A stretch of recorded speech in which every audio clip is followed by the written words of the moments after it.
जंगल में सावन का महीना चल रहा था। आसमान में काले काले बादल छाए हुए थे और सुबह से ही मूसलाधार बारिश हो रही थी। सभी पक्षी अपने अपने घोंसलों में दुबके हुए थे।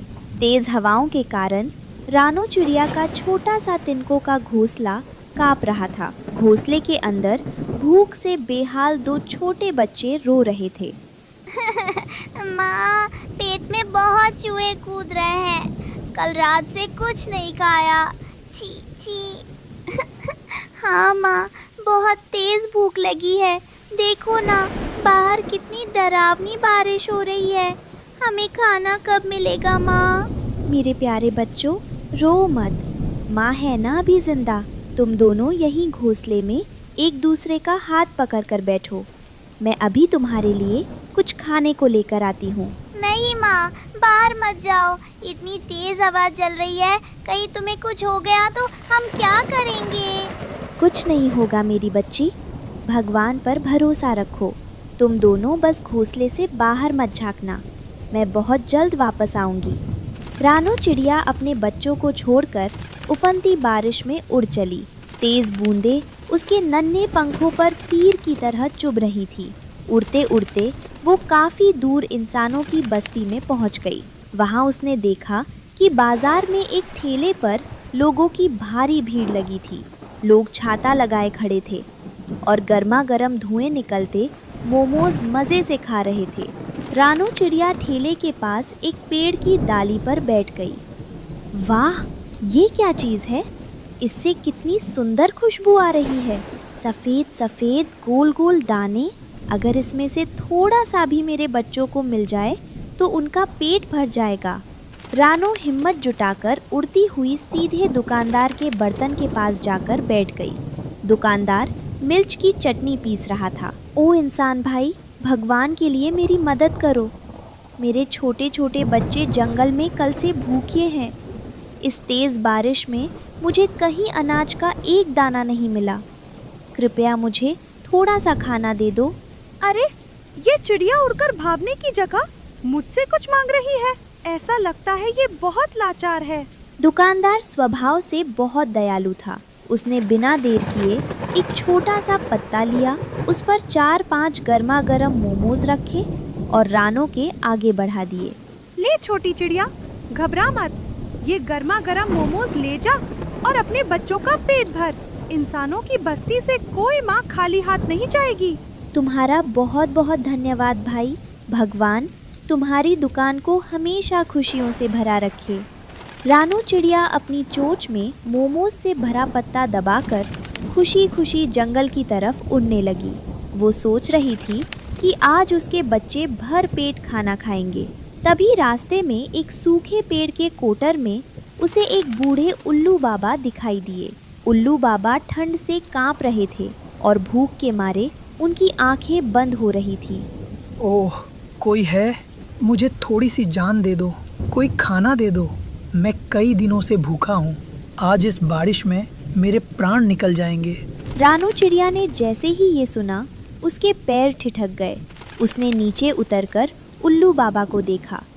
अगर मैं ये मोमोज इन्हें दे दूंगी तो मेरे बच्चे भूखे रह जाएंगे, लेकिन अगर मैंने इन्हें नहीं दिया तो ये बुजुर्ग बाबा आज भूख से मर जाएंगे। नहीं, माँ ने सिखाया था कि भूखे को खाना खिलाना सबसे बड़ा धर्म है। बाबा, बाबा, आंखें खोलिए। मैं आपके लिए गर्मा गर्म भोजन लाई हूँ। कृपया इसे खाइए। कौन हो तुम बेटी? अरे, ये तो मोमोज हैं, इतने स्वादिष्ट। उल्लू बाबा ने झटपट 3 मोमोज खा लिए। उनके शरीर में थोड़ी जान आई। पत्ते पर अब सिर्फ एक ही मोमो बचा था। आहा, मज़ा आ गया बेटी। लेकिन तुमने खुद क्यों नहीं खाया और ये एक मोमो क्यों छोड़ दिया? बाबा, मेरे घर पर 2 छोटे बच्चे हैं। वे भी कल से भूखे हैं। ये एक मोमो मैं उनके लिए ले जा रही हूँ ताकि वे आधा आधा बांट कर खा सके। अरे, तुम इतनी त्यागी हो, अपने बच्चों का निवाला मुझे दे दिया। बेटी, मैं कोई साधारण उल्लू नहीं हूँ। मैं इस जंगल का सिद्ध साधु हूँ। तुम्हारी इस ममता और दया ने मेरा दिल जीत लिया। उल्लू बाबा ने अपनी आंखें बंद की, कुछ मंत्र बुदबुदाए और अपनी चोट से उस बचे हुए आखिरी मोमो पर फूंक मार दी। जा बेटी, इस मोमो को लेकर तुरंत अपने घोंसले के पास जा। तेरी किस्मत के बंद दरवाजे खुल चुके हैं। अब तेरे बच्चे कभी भूखे नहीं सोएंगे। आपका कल्याण हो बाबा। रानो चिड़िया उस एक मोमो को लेकर जैसे ही अपनी सूखी डाली के पास पहुंची, वो हैरान रह गई। वहां उसका पुराना तिनकों का घोंसला गायब था। उसकी जगह एक विशाल, चमकीला और बेहद खूबसूरत मोमोज का घर बना हुआ था। घर की दीवारें मुलायम मोमोज की थी और छत से गर्मा गर्म भाप निकल रही थी। घर के अंदर मोमोज का ढेर लगा हुआ था। माँ, देखो कितना जादुई घर है।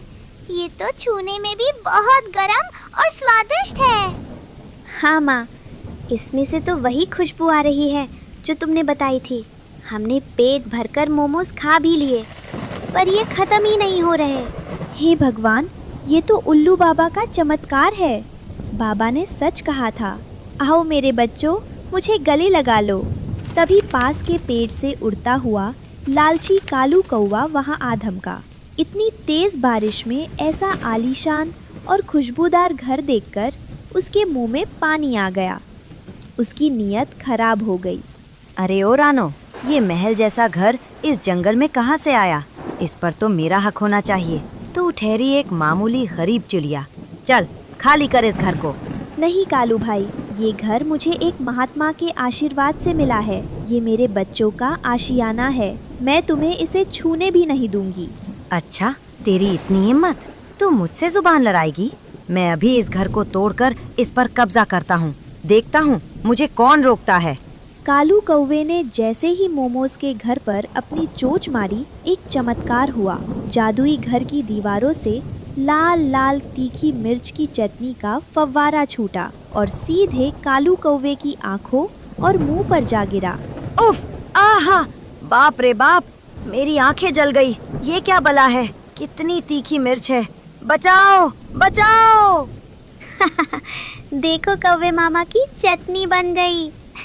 मजा आ गया। और करो चोरी। रानो, मुझे माफ कर दो।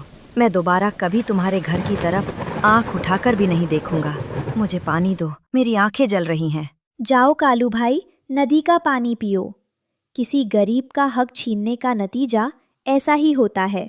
कालू कौवा अपनी जान बचाकर वहां से दुम दबाकर भागा। इसके बाद बारिश रुक गई और आसमान में सुंदर इंद्रधनुष निकल आया। रानो चिड़िया और उसके बच्चे अब उस जादुई मोमोज के घर में हमेशा के लिए सुरक्षित और खुश थे। इस कहानी से हमें सीख मिलती है कि दया और परोपकार का फल हमेशा मीठा होता है।